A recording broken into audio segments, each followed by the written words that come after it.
The floor's yours. What do you want to talk about with grand openings? It's such a vast topic that we could hit on, because we could talk about franchisor responsibility, franchisee responsibility, trends, like where people go wrong.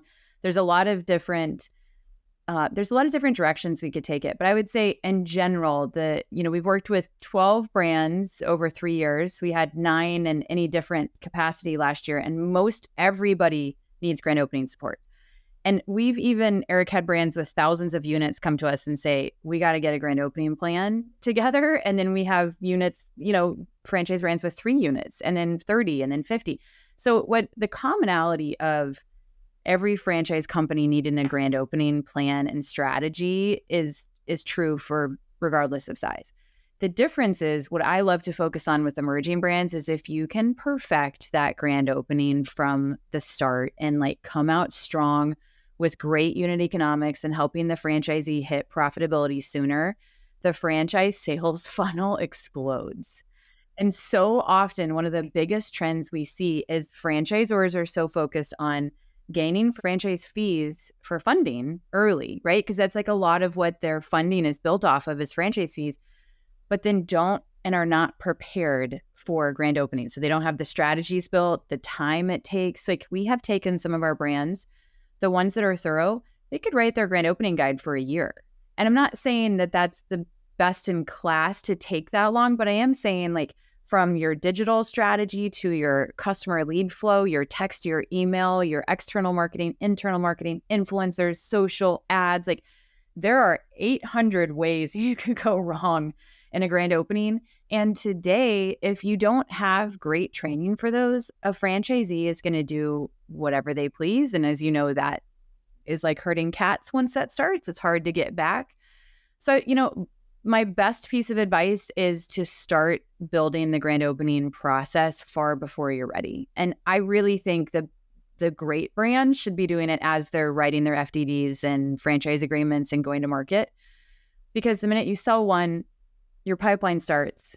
And if you have your first 3 to 5 that don't really make it, the brand never really does either. There's so much proof in those initial concepts. And so I think the grand opening strategy and tactics, both high level and tactical at the franchisee level, is one of the most important pieces for any franchise brand success. So what's your distinction and kind of timeline between a soft opening and a grand opening? Well, for me, it depends on category. So within franchising, so many different industries, if you're working with a pre-sale versus a restaurant that maybe doesn't have membership models, or if you're looking at one of our concepts is a high-tech tap room. So theirs is driving app downloads and getting reviews and getting, known in the marketplace. So it really depends first on industry before we jump into the soft opening side. Because, for instance, one of our med spa brands, their soft opening is 6 to 8 weeks because they're also doing training with their estheticians and their injectors, and they want to make sure before their opening it's locked in. And then other brands, they have a soft opening for a day, and they have a friends and family event, and they open because it's a bar and they want to gain the momentum and the street cred while it's hot. So it really depends on industry. I would say the best tactics, especially in membership model, you absolutely should start 90 days prior. Your pre-opening pipeline is more important than a soft opening if you have a membership model, because you need to have targeted campaigns 30 days, 60 days, 90 days with incentives for customers to take action before you're open. Because you mentioned in the very beginning, you said the database of customers is the most important.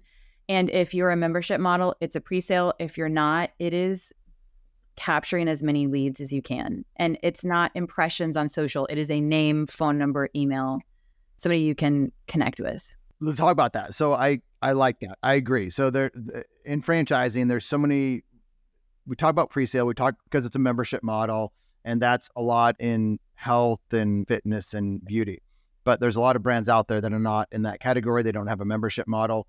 And so they might be a little bit lost. So they might be thinking impressions because a social media company is saying, we gave you 2 kajillion impressions, so you're going to have the most amazing grand opening, when what's more valuable besides 1 million impressions is, 1,000 names, phone numbers, and emails. So like, talk about like the lead. Is a lead name, phone number, and email? Is it just a cell number? Like, talk about the leads. Like, what is the metric that non-membership based, non-presale franchises should be looking for as a metric to chase after? And should they not open until they have received X amount of those or whatever that? So talk about that. Sure. Okay, so first, we had mentioned impressions. So I'll break it down: impressions, leads, milestones. If you are a brand today and do not have a robust social media strategy, you are missing the mark. That is, it should be stated that number one, the franchisor's brand strategy on social needs to be robust. And if you are also permitting franchisees to do social content and you don't have a day's worth of training on how to do it and why reels matter and posts and hashtags and all the things, then I could make a recommendation for just one account on Instagram, right? Because Instagram can go wrong a million ways with a lot of locations. So number one, you talked about impressions. The other thing about social media to understand, especially when working with agencies or franchisees, is that it is rented space. You are putting a sign in the yard that says for rent. The app could go down at any given time. An algorithm could change. You could have 100,000 followers. You could have millions of followers, and it doesn't matter if you cannot connect with them, if you do not own them. So the biggest thing is the difference between what you own, earned, or paid, right? So there's earned lead sources, there are owned lead sources, and there are paid lead sources. Paid lead sources is easy. Those are ads you're running. Earned is something like social media. You are earning those lead sources. But the owned category, what you talked about with leads, a name, a phone number, or email, it really depends on the type of information you need based on the brand. Like if you have an app and you are driving them to download an app, it will have vastly different information fields needed. If you're a heavy text company versus an email and you have a great text campaign, a phone number is more valuable. And then if you have an email service provider, that email is money, right? That email is gold. I tend to say you absolutely need a phone number and an email because people respond differently to each.